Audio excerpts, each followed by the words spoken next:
ശാരദ സീരിയലിൻ്റെ ലേറ്റസ്റ്റ് എപ്പിസോഡിൻ്റെ റിവ്യൂയിലേക്ക് എല്ലാവർക്കും സ്വാഗതം. അങ്ങനെ ബാമ എല്ലാവരോടായിട്ട് പറയണേ, എൻ്റെ മകൻ വിഷ്ണുവിൻ്റെ വിവാഹം എല്ലാവരെയും വിളിച്ച് അറിയിച്ച് നടത്താത്തതിൽ പലരും പരിഭവം പിണക്കമൊക്കെ പറഞ്ഞു. ആ പരിഭവം പിണക്കം ഒക്കെ മാറ്റാൻ പോകുകയാണ്. അടുത്ത ആഴ്ച എല്ലാവരെയും ക്ഷണിച്ചുകൊണ്ട് ഈ വീടിൻ്റെ മുറ്റത്ത് വെച്ച് വിഷ്ണുവിൻ്റെയും കാർത്തിയുടെയും വിവാഹം നടത്താൻ ഞാൻ തീരുമാനിച്ചു. അതേക്കുമ്പോൾ എല്ലാവരും അതിനെ കൈയടിച്ച് പാസ്സാക്കുവാണ് കേട്ടോ. ഈ സമയം ഈ വാർത്തയായിട്ട് തകർന്ന് നിൽക്കുവാണ് ശാലിനി. അന്നേരം ബാമ പറയണേ, എല്ലാവരും വരണം, എല്ലാവരും വീട്ടിൽ വന്നതിന് ഞാൻ പ്രത്യേകം വിളിക്കുന്നുണ്ട്. ഈ സമയം രാഘവൻ ചോദിക്കണേ, ബാമേ, നീ എന്തൊക്കെയാ പറയുന്നത്? എങ്ങനെ വിഷ്ണുവിൻ്റെ വിവാഹം നടത്തുമെന്നാണ് നീ പറയുന്നത്?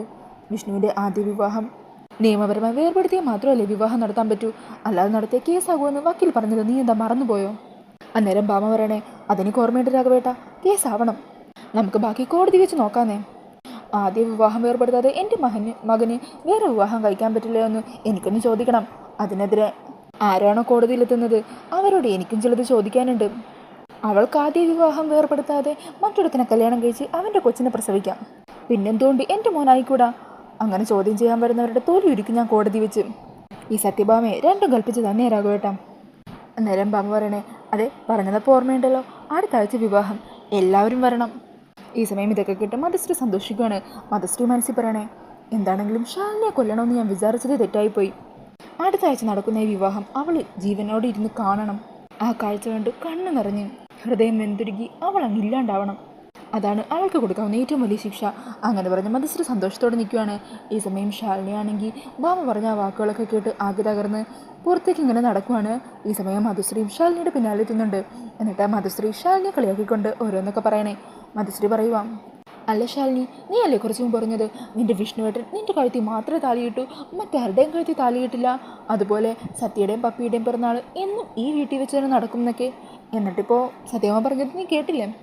നിനക്കിപ്പോൾ ഒന്നും പറയാനില്ലേ? ഈ സമയം ശാലിനി ഒന്നും പറയാതെ മുറ്റത്തേക്ക് ഇറങ്ങുവാണ് കേട്ടോ. അങ്ങനെ കാറിൻ്റെ അവിടെ പോയി ബാമ പറഞ്ഞ കാര്യങ്ങളൊക്കെ വീണ്ടും ഓർത്ത് സങ്കടപ്പെട്ട് നിൽക്കുവാണ്. ഈ സമയം നെഞ്ചു നീറിക്കൊണ്ട് വിഷ്ണുവും പുറത്തേക്ക് വരുവാണ്. അങ്ങനെ ശാലിനി അവിടെ വിഷമിച്ച് നിൽക്കുന്നത് കാണുമ്പോൾ വിഷ്ണുവിന് കൂടുതൽ സങ്കടമാകുവാണ്. ഈ സമയം കമലനടുത്തേക്ക് ചെന്ന് വിഷ്ണുവിനോട് പറയണേ, ആശാനെ ചെന്നിട്ട് അമ്മയെ സമാധാനിപ്പിക്കും. അങ്ങനെ വിഷ്ണു ശാലിനിയുടെ അരികിലേക്ക് ചെല്ലുക. ശാലിനി, എടോ, താനിങ്ങനെ വിഷമിക്കല്ലേ, തൻ്റെ ഈ സങ്കടം എനിക്ക് കണ്ടു നിൽക്കാനാവുന്നില്ല. തനിക്ക് ഇനിയെങ്കിലും സത്യങ്ങൾ തുറന്നു പറഞ്ഞൂടെ? താൻ എല്ലാ സത്യങ്ങളും തുറന്നു പറഞ്ഞാൽ തീരാവുന്ന പ്രശ്നങ്ങളേ ഉള്ളൂ ഇവിടെ. അന്നേരം ശാലിനി ചോദിക്കണേ, ഞാൻ എന്ത് സത്യം തുറന്നു പറയണമെന്നാണ് വിഷ്ണുട്ടൻ പറയുന്നത്? സത്യയുടെ കാര്യം. അതേക്കുമ്പോൾ ശാലിനി പറയണേ, അത് ഞാൻ പറഞ്ഞതാണല്ലോ, സത്യ ഈ വീട്ടിലെ കുട്ടി തന്നെയാ, സത്യാമ്മയുടെ ചോര, ഇതിൽ കൂടുതലൊന്നും എനിക്ക് പറയാനില്ല. ഈ സമയം ഇത് കേട്ട് നിൽക്കുന്ന കമലം പറയണേ, അത് ഏട്ടത്തിയമ്മ പറഞ്ഞത് ശരിയല്ലേ വിഷ്ണു ആശാനെ? ആശാനല്ലേ ഏട്ടത്തിയമ്മ പറഞ്ഞതൊന്നും വിശ്വസിക്കാൻ പോലും തയ്യാറാകാതെ മറ്റൊരുത്തിൻ്റെ കഴുത്തി താലി കെട്ടിക്കൊണ്ടുവന്നത്? ഇപ്പോൾ അതുകൊണ്ടല്ലേ ഈ പ്രശ്നങ്ങളെല്ലാം ഉണ്ടായത്? അന്നേരം വിഷ്ണു പറയണേ, എടാ കമല, അതങ്ങനെയല്ല, ഞാൻ എല്ലാം നിന്നോട് പറയാം എന്ന് പറഞ്ഞ വിഷ്ണു കാർത്തികയുടെ കാര്യങ്ങളൊക്കെ പറയാൻ തുടങ്ങുമായിരിക്കും. പെട്ടെന്ന് ബാമ അങ്ങോട്ടേക്ക് വരുക. വിഷ്ണു, നീ എന്തിനാണ് അവിടെ നിൽക്കുന്നത്? വന്നേ, നിന്നതെ കാർത്തിക് അന്വേഷിക്കുന്നുണ്ട്. ഈ സമയം കാർത്തികയും അവിടെ വന്ന് നിൽക്കുകയാണ് കേട്ടോ. അന്നേരം വിഷ്ണു ആണെങ്കിൽ വരാതെ ശാലിനിയുടെ അരികിൽ തന്നെ നിൽക്കുക. അത് കാണുമ്പോൾ ബാമ വീണ്ടും വിളിക്കണേ, വിഷ്ണു, നിന്നോടല്ലേ പറഞ്ഞത്, ദേ നീ താലി കെട്ടിക്കൊണ്ടുവന്ന പെണ്ണാണ് ഇവിടെ നിൽക്കുന്നത്, അവളേക്കാളും വലുതായിട്ട് മറ്റാരാടാ നിനക്കുള്ളത്? ഈ കുട്ടി അനാഥയാണ്, നിന്നൊരുത്തനെ വിശ്വസിച്ച് മാത്രം നിൻ്റെ കൂടെ ഇറങ്ങി വന്നത്, മര്യാദക്ക് വരാനല്ലേ നിന്നോട് പറഞ്ഞത്? അന്നേരം ശാലിനിയും പറയണേ, ചെല്ലു വിഷ്ണു ഏട്ടാ, വിഷ്ണുവേട്ടൻ്റെ മേൽ കൂടുതൽ അധികാരവും അവകാശമുള്ളവരൊക്കെ ഇവിടെ ഉണ്ടല്ലോ. ഈ സമയം വിഷ്ണു ദേഷ്യത്തിൽ അകത്തേക്ക് കയറി പോകുവാണ് കേട്ടോ. അന്നേരം കമലൻ ശാലിനിയുടെ അരികിലേക്ക് വന്ന് സമാധാനിപ്പിക്കാൻ ശ്രമിക്കുക. അത് കാണുമ്പോൾ ബാമ്മ പറയണേ, കമല, നീ അവിടെ എന്തിനാ വന്നത്? പിറന്നാൾ ആഘോഷിക്കാനാണോ അതോ മറ്റൊന്നിനാണോ? സോറി സത്യാമ്മേ എന്ന് പറഞ്ഞ് കമലനും അകത്തേക്ക് പോകുവാണ് കേട്ടോ. ഈ സമയം ബാമ നേരെ ശാലിനിയുടെ അരികിലേക്ക് ചെല്ലുക. എന്നിട്ട് പറയണേ, ശാലിനി, എൻ്റെ കൊച്ചുമോള് പപ്പി, അവളുടെ പിറന്നാളിന് ഒരേ ഒരു ആഗ്രഹം മാത്രമേ എന്നോട് പറഞ്ഞുള്ളൂ, അവളുടെ ഒരേ ഒരു കൂട്ടുകാരി സത്യ, ആ കുട്ടിയെയും കൂടി പിറന്നാളിന് വിളിക്കണമെന്ന്. എൻ്റെ കൊച്ചുമോള് ഒരാഗ്രഹം പറഞ്ഞാൽ അതെന്താണെങ്കിലും ഈ സത്യഭാമ സാധിച്ചു കൊടുത്തിരിക്കും. അങ്ങനെയാണ് അവളുടെ കൂട്ടുകാരിയെ സത്യയെ ബർത്ത്ഡേ ഫംഗ്ഷന് വേണ്ടി ക്ഷണിച്ചത്. അപ്പോഴാണ് അവളുടെ ബർത്ത്ഡേ ഇന്നാണെന്ന് തന്നെ അറിഞ്ഞത്. അങ്ങനെയാണെങ്കിൽ രണ്ടുപേരുടെ പിറന്നാളും ഒരുമിച്ച് ഇവിടെ വെച്ച് തന്നെ അങ്ങ് ആഘോഷിക്കാമെന്ന് കരുതി. ആ കുട്ടിയുടെ കൂടെ അമ്മയായി നീയും വന്നു. ഇപ്പം ഞാൻ ഇവിടെ വെച്ച് ഒരു കാര്യം അറിയിച്ചത് കേട്ടില്ലേ?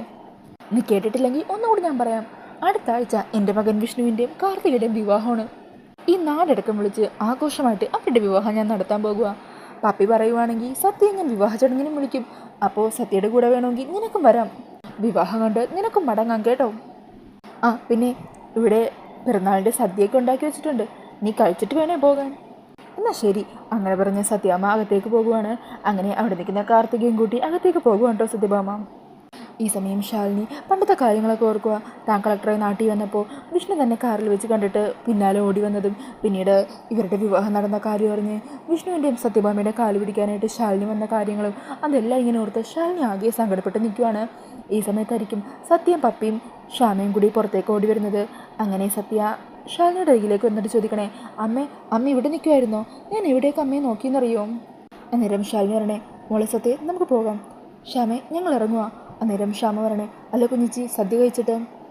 അതൊന്നും വേണ്ട, വയറ് നിറഞ്ഞല്ലോ ശ്യാമേ, മോൾക്ക് ഞാൻ പോകുന്ന വഴിക്ക് എന്തെങ്കിലും വാങ്ങിച്ചു കൊടുത്തോളാം. ഈ സമയം സത്യ പറയണേ, അമ്മേ എനിക്ക് നല്ല ഉറക്കം വരുന്നു. അതെന്താ മോൾക്ക് ഉറക്കം വരുന്നത്? നീ ഈ സമയത്ത് അങ്ങനെ ഉറങ്ങാറില്ലല്ലോ. ഈ സമയം ശ്യാമ പറയണേ, കുറേ മധുരം കഴിച്ചല്ലേ, അതുകൊണ്ടായിരിക്കും മയക്കം വരുന്നത്.